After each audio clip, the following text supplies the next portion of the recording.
These 3 questions will destroy your entire perception of DC Comics. Continue at your own peril. What's this? If you decide to watch this video, please make sure to pre-adapt to the like button and subscribe. And make sure to post your theories and interpretations below in the comments. Otherwise, the Cosmic Armor Police will come and get you and force you to read bad fan fictions that are AI generated forever.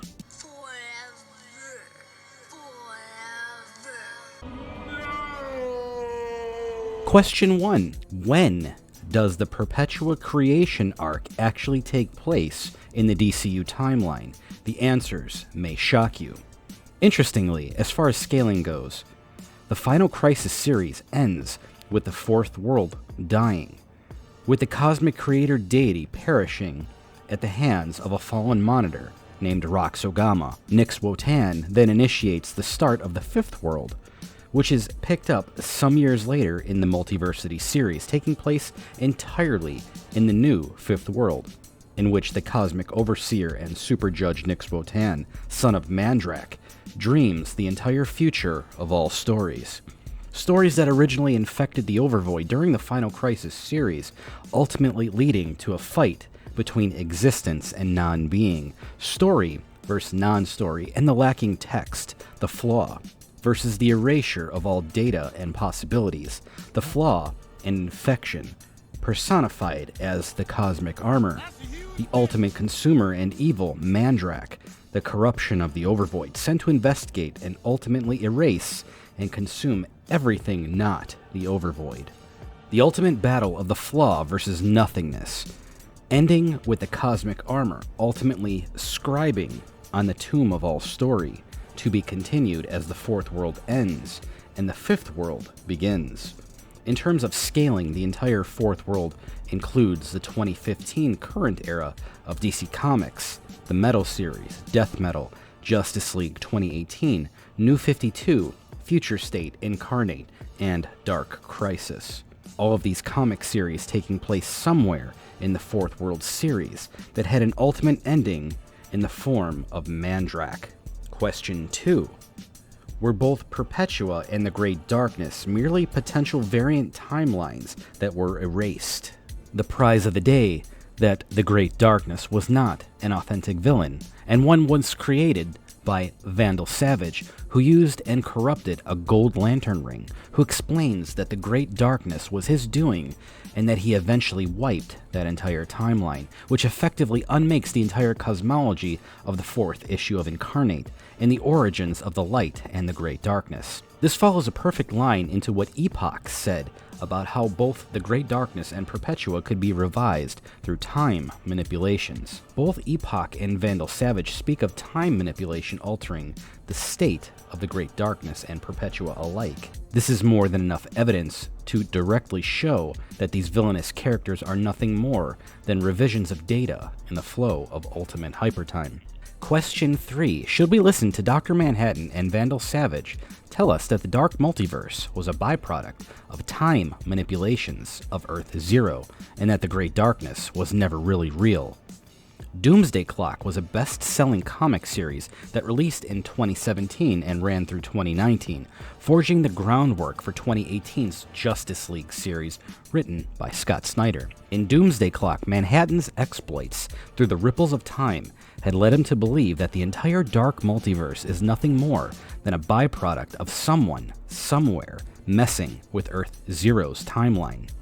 This directly implies that Earth Zero's main timeline existed without the Dark Multiverse until someone in history had altered its historical account, forming the Dark Multiverse as an end result. You see, most comic enthusiasts today are young and don't have very many years of reading actual comic books. Comic writers are accustomed to fashioning their stories with basic building blocks and social cues that go unnoticed by the current generation of readers, and especially comic scalers, who often critique and try to explain the lore, usually incorrectly, to other scalers who are even less experienced. In this social parallel that I'm trying to allude to, Everyone who grew up in the golden age of comics through the end of the Silver Era understands that villains do villainous things, and often lie on purpose to the heroes, who eventually uncover the true narrative, intent, and ongoings of the villain who spent 20 issues of a comic series lying to everyone. Villains lie a lot. You aren't supposed to just listen to anything that they say. You're supposed to investigate and read all of the comic series that are tied to this one to find the real answers, because the comic authors do not like to fully explain things in the main series and don't like to reveal everything and all the cosmic mysteries in one go. We've now hit a point in our comic enthusiasts' world where the major comic series can be released in 2017, and by 2024, literally just one person on YouTube even mentioned that Dr. Manhattan himself had explained the Dark Multiverse as a byproduct of a time manipulation of Earth Zero's main timeline 7 years prior in real life. And this information exists nowhere. Not a single website wiki dedicated to comic hierarchy information contains this. What a terrifying thought for the future of anyone who wants to know more about comic history. To find them, you need to actually read the tie-ins, which almost always have the real answers that explain the main series ongoing at the time. In this case, you do not get all the answers in Justice League 2018's run. You'll have to branch out and hunt for answers found in series being released in and around the same time to get the full scope of the story. You'll need to read Justice League Odyssey to understand where Perpetual actually came from and why she exists. You'll need to read Doomsday Clock to understand why the Dark Multiverse exists in the first place. You'll need to listen to a cosmic timeline traveler named Epoch, and also who is found in Justice League Odyssey, explain that both Perpetua and the Great Darkness are not really super important to the ultimate collective of timelines or branches that exist, and are easily removed. You'll need to read Justice League versus the Legion of Superheroes for talks of Vandal Savage admitting and laughing about tricking the entire multiverse by forging the Great Darkness from a gold lantern ring after he corrupted it, which is corroborated during Dark Crisis when the army of the Darkness arrives to kill Lex Luthor and Vandal Savage, who are both part of a cosmic team of villains trying to fend off both the heroes and also other villains taken over by the Great Darkness. In this issue, Lex speaks of revealing the truths of the multiverse only for Vandal to reply with the words, "and lies too." Seconds later, the Great Darkness-controlled army quite literally bursts through the walls and attacks. Lex Luthor is shown battling them, and Vandal Savage mysteriously vanishes the moment the walls break, and this Great Darkness-controlled army attacks everybody. Vandal is not seen again in this series, and it's later explained in Justice League versus the Legion of Heroes that it was Vandal Savage who manifested the fraudulent Great Darkness and used Pariah to trick everyone, forging this darkness from a gold lantern ring that he corrupted and explained that he removed the entire timeline of. These are called social cues in writing, and bad scalers who have a problem with understanding basic social cues ultimately dedicated years of their YouTube channels and scaling on online forums for comics to these comic book series without actually reading them or understanding them. A great example of this is Incarnate number 4, just after the Great Darkness exposition given by Dr. Multiverse. Many scalers and wikis ran with this being an ultimate truth, but fully ignored that the character was presenting her statements at the end of this dialogue in a questioning form. Her hands up, a look of confusion on her face. This is a social cue. The social cue of the arms up in an "I don't know" manner. Is this even right? I have no idea, or not. This social cue, fully ignored by the majority of scalers out there and nearly every single wiki, informational resource website, or otherwise that I've ever read. Quite shocking that you can nearly count on your fingers the number of people who actually read the comics to know better.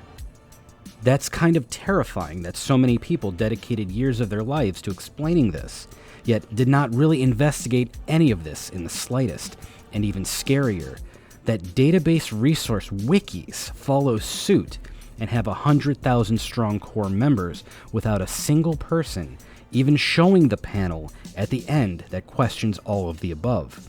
Another great example is the semi-meta Harley Quinn who speaks to Apex Predator Lex Luthor upon a Perpetua, and lets him know that she's aware she's from an entirely different bubbleverse. This Harley Quinn isn't just from Lex's multiverse, she's from another canon and continuity entirely, another social cue overlooked by the majority that explains and alludes to these characters in different time continuities entirely, not caring about the other big players going on elsewhere. Villains do villain things. Don't listen to them until the series is over and the heroes figure out what the real facts are. In scaling online, this social cue and logical progressive thought process is actually frowned upon and usually attacked when someone enforces it. It is not logical to blindly listen to villains state things in these manners when there are tie-in issues ongoing that explain the real facts. You're supposed to listen to the facts, not the villains lying to you. This is what separates great investigators and educational YouTube content creators from the fraudsters and hype train enthusiasts who only exist as fake scalers to get views and bored online hate groups that dismantle the facts presented by others.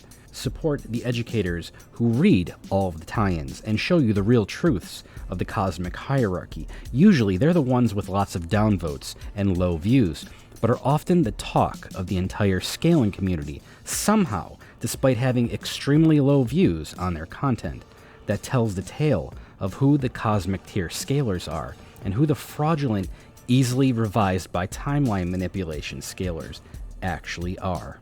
I hope you enjoyed this video. Please drop a like and make sure to subscribe. It means a lot to me if you would support my channel in any way possible. Thanks for watching, and remember, even when all hope is lost, even in the middle of the great darkness itself, there is always a light, somewhere and in some time. You just have to look for it without your eyes, and instead with your mind.